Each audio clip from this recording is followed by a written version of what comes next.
이번 순서는 소비자의 궁금증을 풀어드리기 위해서 새로 준비한 생생 소비자 리포트입니다. 지난 22일부터 자전거 전용 도로를 일부 전기 자전거도 달릴 수 있게 됐습니다. 자연히 전기 자전거에 대한 사람들의 관심이 커지고 있죠. 네, 얼마나 빠른지 또 충전은 어떻게 하는지 그리고 일반 자전거보다 운동 효과가 혹시 떨어지는 건 아닌지 알고 싶은 게 참 많은데요. 전기 자전거에 대한 궁금증 하나씩 풀어봅니다. 왕복 30km의 출퇴근길을 전기 자전거와 함께하고 있는 이형준 씨. 사람들의 지어 지치기 일쑤였던 출퇴근길이 상쾌해졌다고. 저에게 맞춰서 제가 힘을 조절할 수 있었으니까 그래서 훨씬 더 편했고 더 즐겁게 탈 수 있었던 것 같아요. 차로 좋기 1시간이 걸리는 회사에 불과 40여 분 만에 도착한 형준 씨. 땀범벅이 됐을 것 같은 와이셔츠는 멀쩡하기만 한데 땀 같은 건 그렇게 걱정을 안 하거든요. 편안하게 이용을 할 수 있어서 그런 면에서 훨씬 더 편한 것 같아요. 전기 자전거는 자전거의 친숙성과 기술이 결합하면서 여러 분야에서 주목받고 있다. 운송과 관광, 순찰을 위한 용도로까지 활용되고 있는데 서울 강남의 한 카페. 온라인 주문이 들어오자 이내 배달원이 음료를 가지러 온다. 안녕하세요. 주문한 음료 받으러 왔습니다. 그런데 배달을 위해 타는 건 오토바이나 자동차가 아닌 전기 자전거. 다른 배달 수단보다 경제성이 뛰어날 뿐 아니라 소음 걱정도 덜고 안전성까지 고려했다고. 관광에도 전기 자전거가 한 몫을 담당하고 있다. 네, 앞으로 와서 탑승하십시오. 오르막과 내리막 등 높낮이 변화가 심한 옛길은 물론 골목길 구석구석 주행도 전기 자전거가 효자 노릇을 하고 있는 것. 강화읍의 옛 골목들은 좁기 때문에 이 전기 자전거를 타고 가면 굉장히 효율적으로 움직일 수 있는 장점이 있습니다. 소방이나 치안 분야에서도 전기 자전거가 활약을 예고하고 있다. 충북 지역 소방서에선 전기 자전거 6대가 운영 중인데 특히 차가 들어가기 힘든 좁은 도로에서 뛰어난 기동성을 발휘하고 있다고 한다. 전기 자전거가 적은 에너지로 쉽게 주행을 할 수 있기 때문에 소방차나 경찰차가 쉽게 들어가지 못하는 좁은 골목길에 순찰을 용이하게 하기 위해서 이전까진 전기 자전거는 원동기 장치 자전거에 해당돼 정작 자전거 도로에선 탈 수 없었다. 하지만 규제도 풀리고 있다. 전기 자전거는 페달을 밟아야만 전기 모터가 작동해 힘을 더해주는 페달 보조 방식과 오토바이처럼 버튼 조작만으로 속도가 올라가는 스로틀 방식으로 구분된다. 이 중 자전거 무게가 30kg을 넘지 않고 시속 25km까지만 전기의 도움을 받게 설계된 페달 보조 방식의 경우 3월 22일부터 자전거 도로를 달릴 수 있게 됐다. 만 16세 이상만 이용이 가능했고 운전면허가 필요하고 차도로만 다녀야 되던 부분들이. 그렇다면 일반 자전거와 전기 자전거는 어느 쪽이 빠르고 운동량은 어떻게 차이가 날까? 대결! 전기 자전거 대 일반 자전거!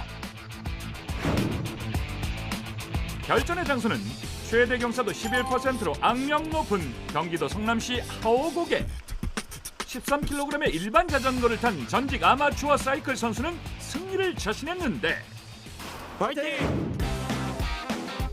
하지만 승부는 시작과 동시에 결판 났다. 오르막이 시작되자 전기 자전거는 평지와 큰 차이 없이 속도를 유지했다.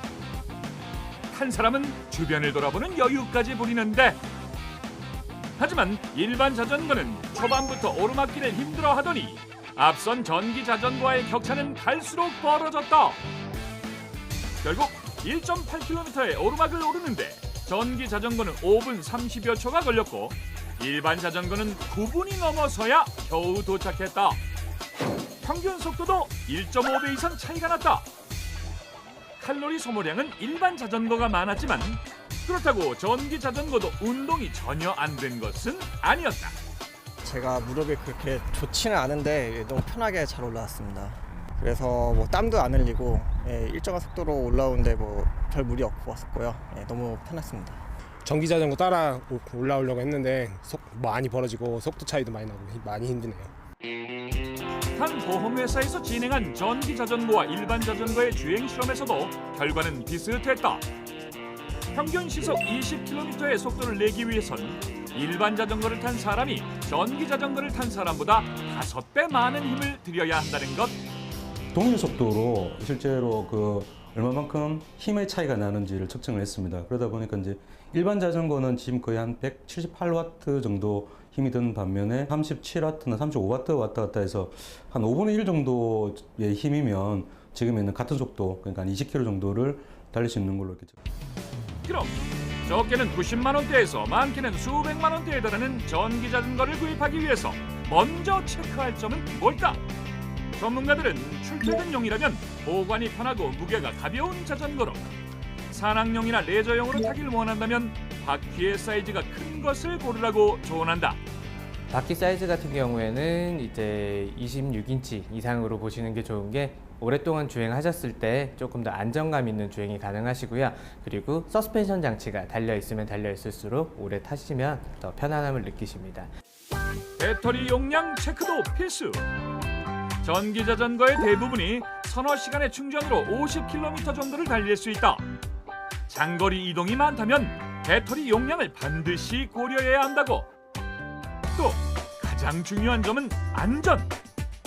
전기 자전거의 주행 방식에 익숙해지지 않으면 사고가 날 우려가 있다. 특히 전기 자전거는 무게와 속력 때문에 한번 사고가 나면 크게 다칠 위험성이 있는 것. 실제 독일의 경우 전체 전기 자전거 사고 중 중상이나 사망에 달하는 경우가 30%에 육박했다. 전기 자전거의 이제 모터라든가 이제 배터리 이런 게 굉장히 더 무겁습니다. 그러니까 이렇게 되면 빨리 달리게 되니까 어떤 위험 상황이 닥쳤을 때 대응할 수 있는 시간이 짧아지죠. 정지를 해야 될 때도 정지 거리가 길어지고. 전기 자전거를 타는 사람은 물론 함께 도로를 주행하는 다른 자동차나 오토바이 운전자들도 주의해야 한다. 전기 자전거가 일반 자전거와 구분이 어렵다 보니 속도가 빠르다는 걸 알지 못하고 제동거리 등을 계산하면 사고가 날 우려가 있기 때문이다. 전기 자전거 보급에 첫걸음을 뗀 우리나라.